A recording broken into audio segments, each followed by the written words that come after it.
인류의 스승 석가모니 공자 소크라테스 예수 어떻게 살라고 하는가 62번째 시간입니다.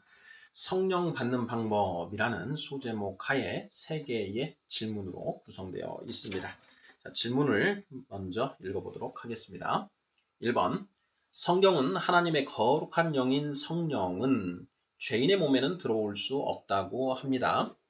인간이 성령을 받기 위해서는 먼저 지금까지 지은 모든 죄를 씻어내야만 한다는 것입니다.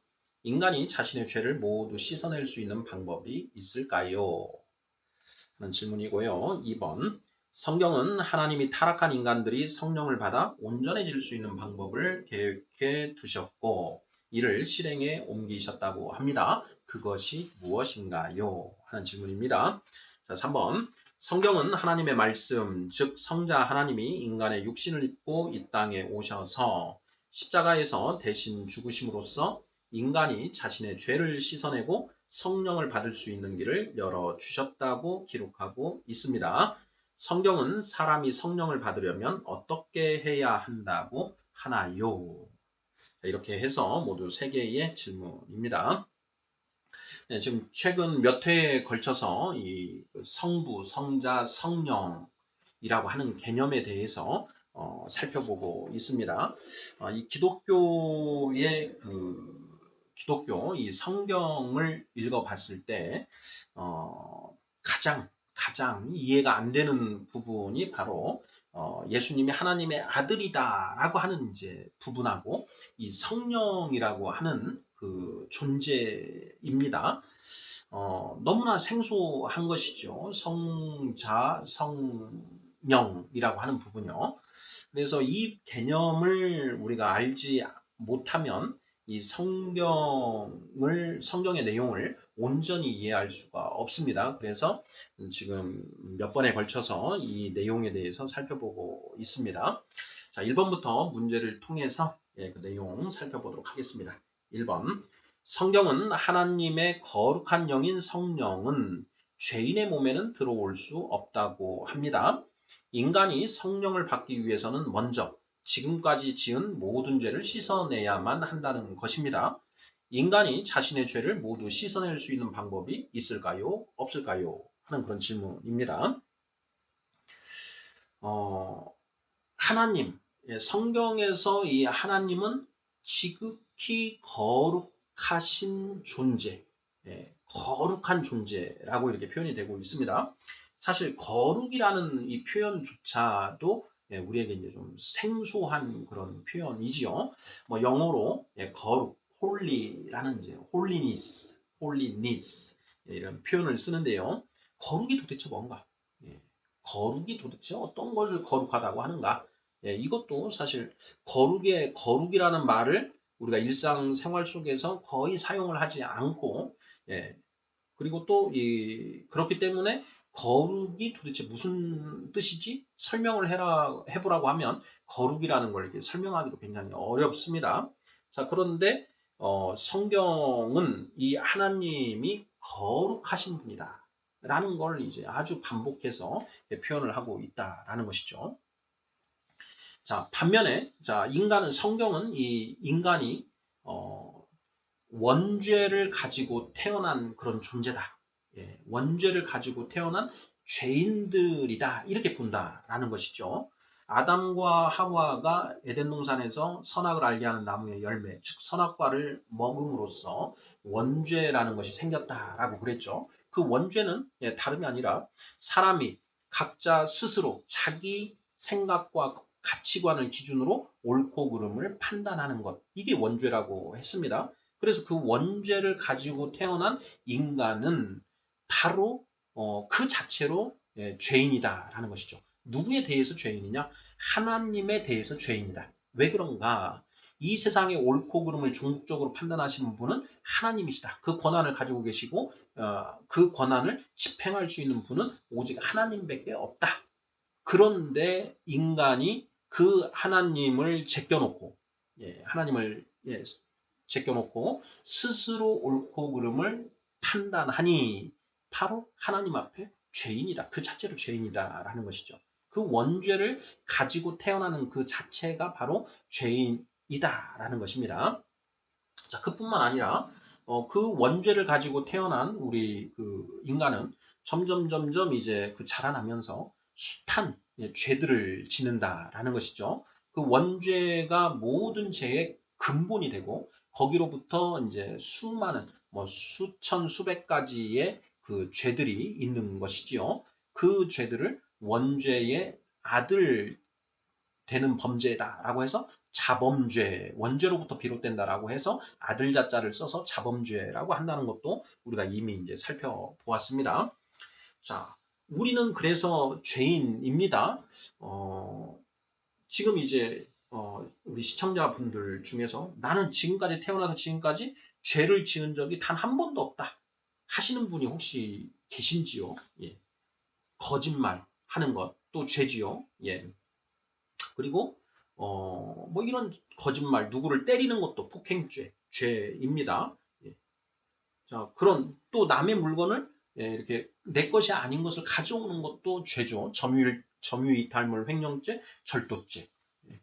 자, 그러한 죄를 나는 한 번도 해본 적이 없다. 이런 사람은 아마 없을 겁니다. 인류의 스승이신 석가모니, 공자, 소크라테스, 예수.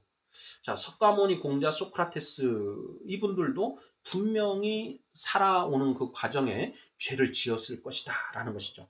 자, 예수는 죄가 없다라고 성경이 자체적으로 이렇게 선포를 하고 있습니다. 예. 그래서 예수는 일단 열외로 해놓고, 자, 우리 석가모니 부처님, 공자님, 예, 그리고 이 소크라테스, 자, 이분들이 이 궁극의 진리를 깨닫기 전까지, 깨달은 이후에는 뭐 죄를 안 지으실 수 있다. 이렇게 이제 우리가 보고, 예, 뭐 그건 인정하고, 그 전에는 분명히 뭔가 죄를 지으셨지 않았을까? 석가모니 부처님은 어쩌실지 제가 잘 모르겠습니다만, 예, 석가모니 부처님도 29살에 이렇게 출가하시기 전까지, 예, 뭐, 최소 한 번, 어떤 죄든 하나는, 예, 지으시지 않았을까, 뭐 이런 생각을 해봅니다. 자, 그래서, 자, 우리 인간은 모두 다 이 지은 죄가 있는 그런 존재라는 것이죠. 그래서 성경은 이 거룩하신 그 하나님을 인간이 하나님을 보면 죽는다라는 이제 이런 그 표현을 하고 있습니다. 그런 표현들을 이제 한번 성경에서 찾아보면은요, 이런 표현들이 있습니다. 성경 출애굽기 19장 21, 22절 말씀인데요. 자, 여호와께서 모세에게 이르시되 내려가서 백성을 경고하라. 백성이 밀고 들어와 나 여호와에게로 와서 보려고 하다가 많이 죽을까 하노라. 또 여호와에게 가까이 하는 제사장들에게 그 몸을 성결히 하게 하라. 나 여호와가 그들을 칠까 하노라. 이렇게 되어 있습니다. 호렙산이라고 하는 그 시내산, 그 산에서 이제 모세가 이 하나님을 이제 그 만나는 것이죠. 만나서 그 십계명을 이제 이렇게 받아서 이제 내려오게 되는데 그 산에 백성들이 밀고 들어오지 않게 해라. 왜냐? 그들은 이 죄 있는 존재들이기 때문에 그 나를 거룩한 나를 보려다가 죽임을 당할 수 있다라는 것입니다. 자, 구약 성경 중에 하나인 사사기 13장 22절인데요. 우리가 잘 알고 있는 그 삼손, 예, 삼손의 이제 부모가 하는 말입니다. 자, 그의 아내에게 이르되 우리가 하나님을 보았으니 반드시 죽으리로다 하니 이렇게 쓰고 있습니다. 이 삼손의 그 아버지 어머니가 밭에서 그 하나님의 천사를 이제 만납니다. 하나님을 직접 본 것은 아니고 그 하나님의 천사를 본 것인데 그 하나님의 천사를 이제 하나님과 이제 대등시하는 것이고요. 왜냐? 하나님이 보내신 천사이기 때문에 그 사신, 그 외교관은 곧 그 보내신 분을 대리하는 것이지 않습니까? 그래서 그 천사를 본 것을 하나님으로 본 것으로 간주하면서 우리가 하나님을 보았으니 우리가 죽는 거 아니냐, 이런 이제 그 이야기를 한다라는 것이죠. 그래서 우리 죄인인 그 우리들 안에 이 성령은 하나님의 영, 거룩한 영인데 그 죄인의 몸에 이 성령이 들어올 수가 없다라는 것이죠.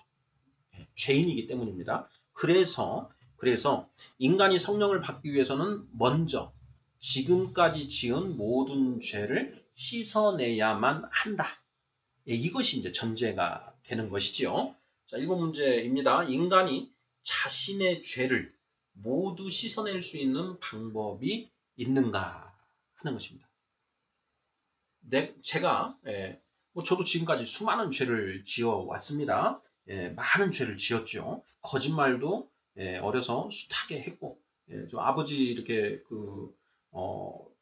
옷에서 아버지 지갑에서 돈도 훔치고, 뭐 이런 일들을 많이 했습니다. 뭐 그것뿐만 아니라 차마 얘기할 수 없는 그런 숱한 죄들을 갖다가 많이 지었다라는 것이죠.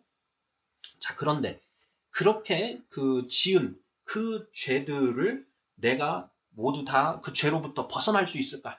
그 죄를 씻어낼 수 있는가? 하는 이제 그런 질문입니다. 그것을 씻어낼 수 있는 방법이 있는가? 인간이 스스로 자신의 죄를 모두 씻어낼 수 있는 방법이 있는가 하는 그런 질문입니다. 있습니까? 없습니까? 없지요. 내가 스스로 내 죄를 씻어낼 수 있는 방법. 내가 과거에 거짓말을 했는데 그 거짓말을 완전히 없었던 것으로 만들 수 있는 방법이 있는가? 없지요. 과거에 내가 누가 흘린 돈을 주워왔다라는 것이죠. 주워왔어요. 자, 그것도 죄입니다. 점유이탈물 횡령죄. 그 죄를 내가 없었던 것으로 만들 수 있는 방법이 나에게 있는가? 없는 것이죠. 없다라는 것입니다.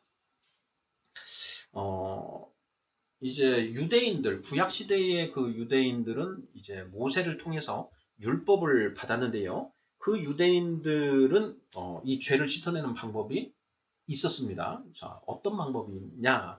자, 레위기라고 하는 그 구약 성경에 보면 속죄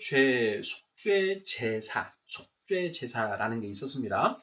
하나님의 계명을 어긴 경우에 그 속죄의 제사를 통해서 그 죄를 이제 하나님 앞에서 용서받는 그런 방법이 있었다라는 것이죠. 자, 그런데 그 어떻게 용서를 받느냐? 죄의 삭슨, 죄의 대가는 사망입니다. 죄는 오직 죽음으로 이제 그 씻어내야 한다라는 것이 이 성경에 기록된 하나님의 법인데, 자, 내가 죽는 것이 아니라, 내가 죄를 지은 내가 죽는 것이 아니라, 하나님에게 드리는 제물, 소나 양이 대신 피를 흘려서 죽음으로써 나의 죄를 이제 사함 받는다. 라는 이제 이 속죄 제사의 방법이 그 율법을 통해서 주어져 있습니다. 레위기라고 하는 성경 4장에 그 기록되어 있는 그런 내용이고요. 자, 그래서 구약 성경 중에 이제 또 욥기라는 게 있습니다. 구약 시대에 살았던 욥이라고 하는 사람의 이제 일들을 이제 기록해 놓은 그 성경인데, 그 욥이라는 사람은 이제 그 기록된 성경 내용에 의하면 하나님이 욥은 의로운 사람이다라고 하나님이 이제 인정을 했던 그런 사람이라고 하는데, 자, 그 욥이 어떻게 살았는가 하는 부분을 보면요. 욥기 1장 5절에 이런 내용이 있습니다. 자, 그들이 차례대로 잔치를 끝내면 욥이 그들을 불러다가 성결하게 하되 아침에 일어나서 그들의 명수대로 번제를 드렸으니, 이는 욥이 말하기를 혹시 내 아들들이 죄를 범하여 마음으로 하나님을 욕되게 하였을까 함이라. 욥의 행위가 항상 이러하였더라. 이렇게 되어 있습니다. 자, 무슨 말인고 하니, 자, 욥에게 7 아들이 있었습니다. 그리고 3 딸이 있었는데, 그 아들, 딸들이 이제 생일날이 되면 이제 생일잔치를 하겠죠. 그런데 그 생일 잔치를 하면서 뭐 술도 마시고 또 그 이제 술도 마시고 잔치를 하다 보면 어떤 죄를 범할 수 있다라는 것이죠. 그래서 이 욥이 그 잔치가 끝나면 그 아이들을 불러다가 그 아이들의 숫자대로 번제를 드렸다는 것입니다. 바로 이 번제가 속죄 제사를 말하는 것인데요. 그 아이들의 수대로 이 양을 잡아서 그것을 이제 그 제단에 불을 태워서 하나님께 제사를 드렸다. 그렇게 하면 이 아이들이 지은 죄가 사함을 받는다라는 것이지요. 그래서 이러한 것들을 그 욥이 이렇게 행하였다.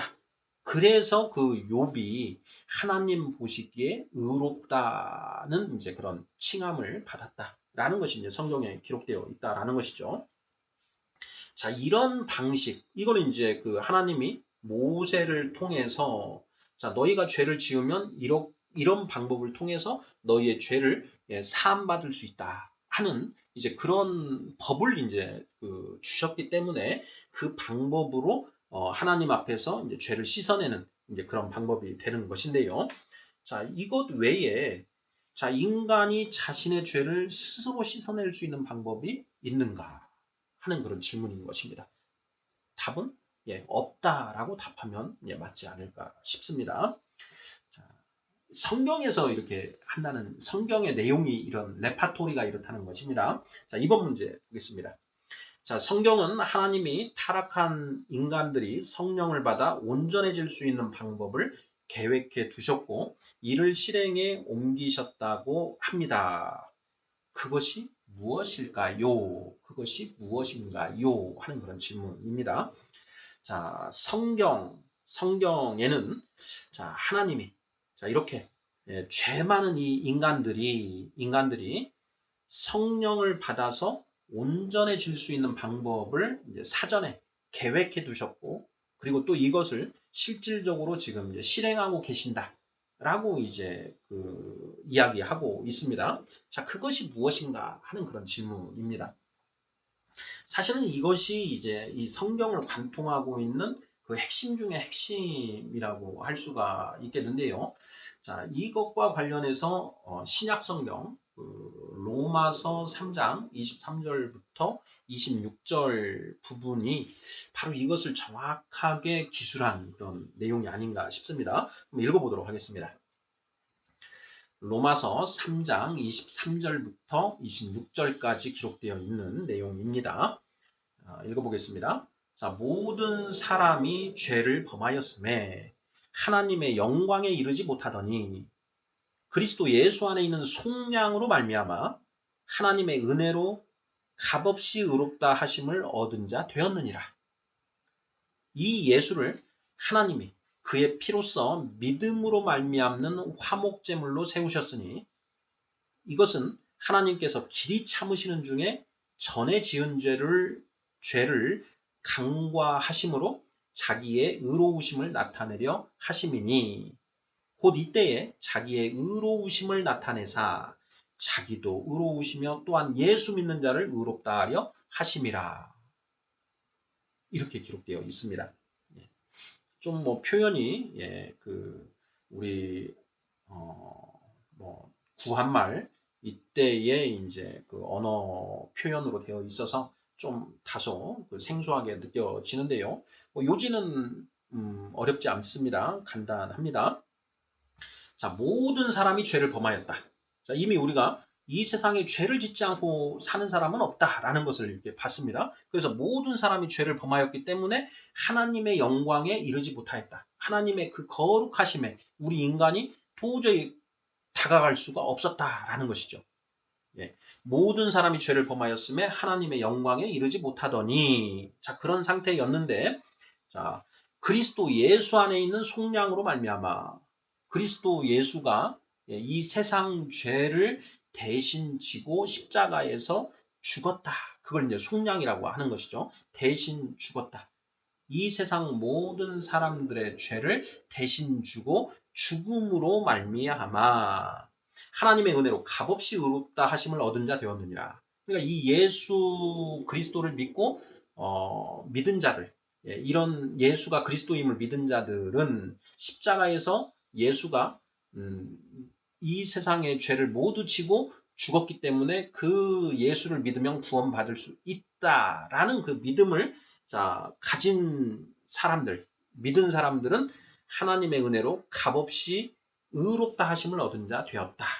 죄사함을 받아서 의롭다. 네가 예수를 구세주로 믿었으니 이제 내가 너를 의로운 사람으로 봐주겠다라는 것이죠. 자, 어떻게 의로운 사람으로 보는 것이냐? 이 예수를 하나님이 그의 피로써 믿음으로 말미암는 화목제물로 세우셨으니 이렇게 되어 있습니다. 자, 하나님이 이 예수를 믿음으로 말미암는 화목제물로 세우셨다. 이게 무슨 말이냐면요. 방금 우리가 그 히브리인들은 그 모세의 율법에 따라서 어떤 자신이 지은 죄가 있으면 그 양이나 소를 그 제물로 죽여서 그걸 불에 태워서 그 하나님께 제사를 지냄으로써 죄사함을 받는다라고 했지요. 자, 그런데 하나님이 예수를 자기 아들 예수를 이 땅에 보내시고 십자가에 그 죽게 하심으로써 그 예수를 믿는 자들은 죄사함 받을 수 있는 길을 열어주셨다라는 그런 의미입니다. 그것이 바로 이 예수를 하나님이 그의 피로써 예수의 피로써 믿음으로 말미암는 화목제물로 세우셨다. 누구와 누구의 화목이냐? 하나님과 그 예수 믿는 자. 그 믿은 자는 죄인이었죠. 그 죄인이 예수가 나의 죄를 대신 지고 죽었으니 이 예수를 믿으면 내가 하나님께로 갈 수 있다. 라고 그 믿는 그 사람과 화목할 수 있는 제물로 예수를 삼았다라는 그런 얘기입니다. 자, 그래서 이는 하나님께서 길이 참으시는 중에 전에 지은 죄를 간과하심으로 자신의 의로우심을 나타내려 하심이니 이렇게 되어 있습니다. 자, 이게 무슨 뜻이냐? 예수를 구원자로 믿으면 구원자로 믿으면 하나님이 오케이, 너 잘했다. 네가 지금까지 지은 죄는 내가 없었던 걸로 쳐줄 테니까, 없었던 것으로 해줄 테니까 앞으로 똑바로 살아라. 이렇게 하신다는 그런 언약을 주셨다라는 것입니다. 하나님께서 길이 참으시는 중에 전에 지은 죄를 간과하심으로 네가 예수를 구세주로 믿었으니 네가 지금까지 지은 죄는 내가 없었던 걸로 쳐주겠다. 앞으로 네가 똑바로 제대로 살면 이제 천국에 들어올 수 있다. 이런 약속이라는 것입니다. 자, 그래서 이런 방식으로 하나님이 자기의 의로우심을 나타내셨다. 그래서 하나님도 의로우시고 또 예수 믿는 자도 의롭게 하려 하심이다라는 것입니다.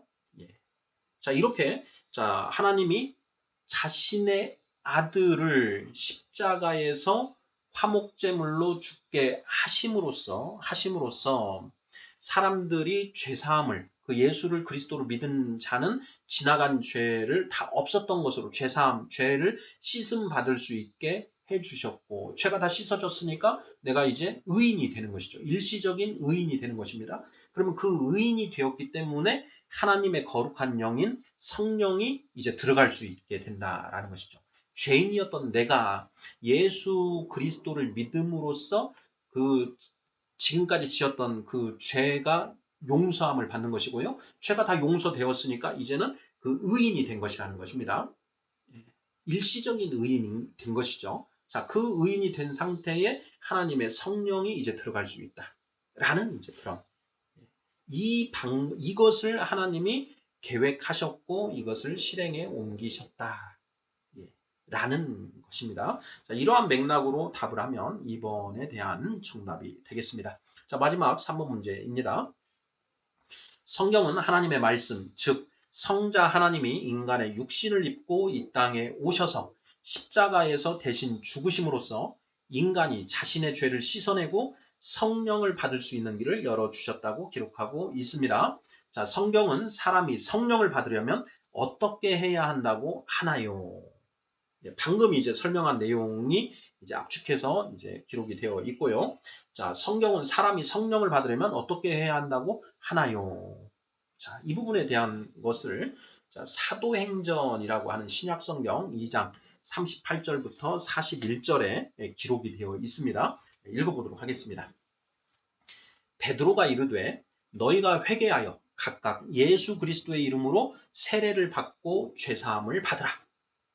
그리하면 성령의 선물을 받으리니 이 약속은 너희와 너희 자녀와 모든 먼데 사람 곧 주 우리 하나님이 얼마든지 부르시는 자들에게 하신 것이라 하고 또 여러 말로 확증하여 권하여 이르되 너희가 이 패역한 세대에서 구원을 받으라 하니 그 말을 받은 사람들은 세례를 받음에 이날에 신도의 수가 3천이나 더하더라 이렇게 되어 있습니다. 사도행전 2장에 이제 예수님이 이제 주 십자가에서 죽으시고 3일째 되는 날 부활을 하시죠.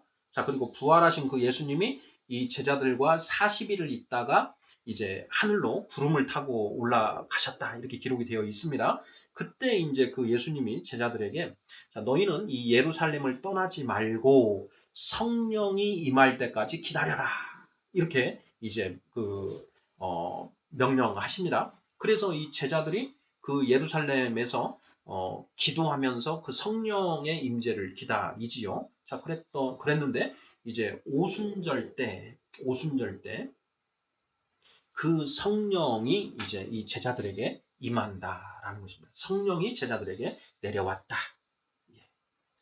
자, 그 성령을 받은 베드로가 이 진리로 충만해져서 이제 그 오순절 그 명절을 지내기 위해서 각 처에서 예루살렘으로 몰려든 그 유대인들에게 이제 그 설교를 한 내용입니다. 그 설교를 들은 그 유대인들이 그러면 우리가 어떻게 하면 되는 겁니까? 하고 이제 물어보니까 베드로가 이제 그들에게 방법을 가르쳐 주는 것이죠. 자, 너희가 회개하여 각각 예수 그리스도의 이름으로 세례를 받고 죄사함을 받으라.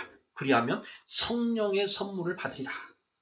자, 이 약속은 너희와 너희 유대인들과 너희 자녀와 너희들의 자녀와 또 모든 먼데 사람 곧 주 우리 하나님이 얼마든지 부르시는 자들에게 하신 것이라.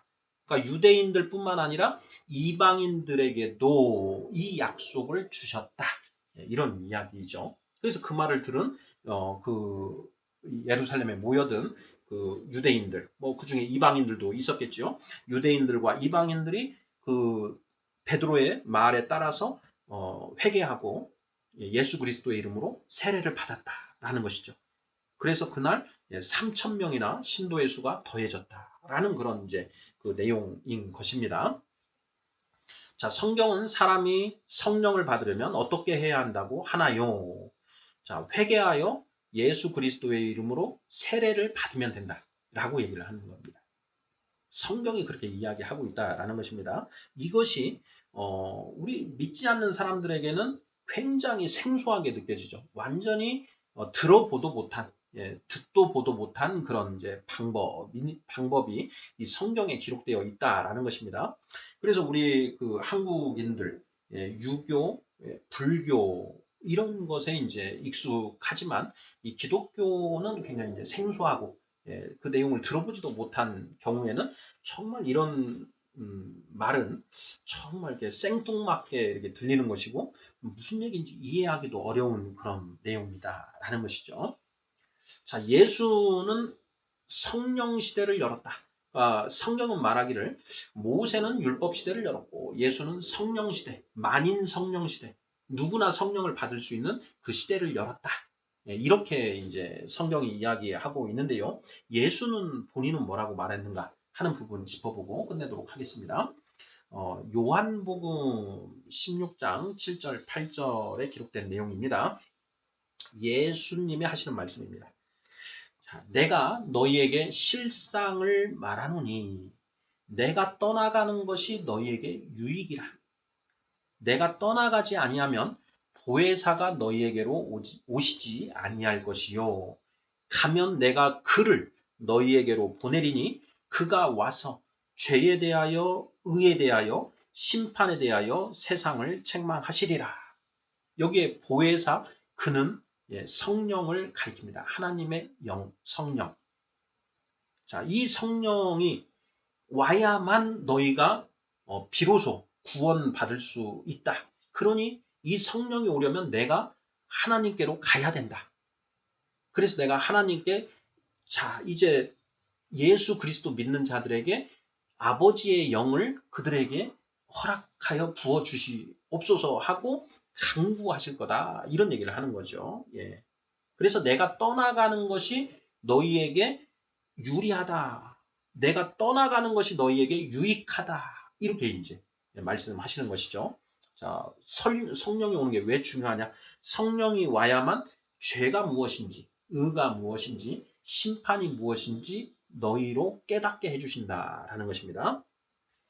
자, 같은 요한복음 16장 13절 이어지는 부분인데요. 자, 진리의 성령이 오시면 그가 너희를 모든 진리 가운데로 인도하시리니 그가 이렇게 되어 있습니다. 그가 스스로 말하지 않고 오직 들은 것을 말하며 장래의 일을 너희에게 알리시리라 이렇게 되어 있습니다. 자, 우리가 이 성경에서는 세 가지 선물이 쭉 나와 있다라고 했습니다. 처음에 창세기 3장 21절에 나오는 가죽옷. 그 가죽옷은 하나님이 타락한 인간에게 주신 첫 번째 선물로서 이성과 양심을 가리킨다. 자, 그리고 두 번째는 출애굽기에 나오는 하나님이 모세를 통하여 유대인들, 이스라엘 백성들에게 주신 율법이다 라는 것이죠. 자, 그리고 세 번째는 마지막 세 번째 선물은 무엇이냐?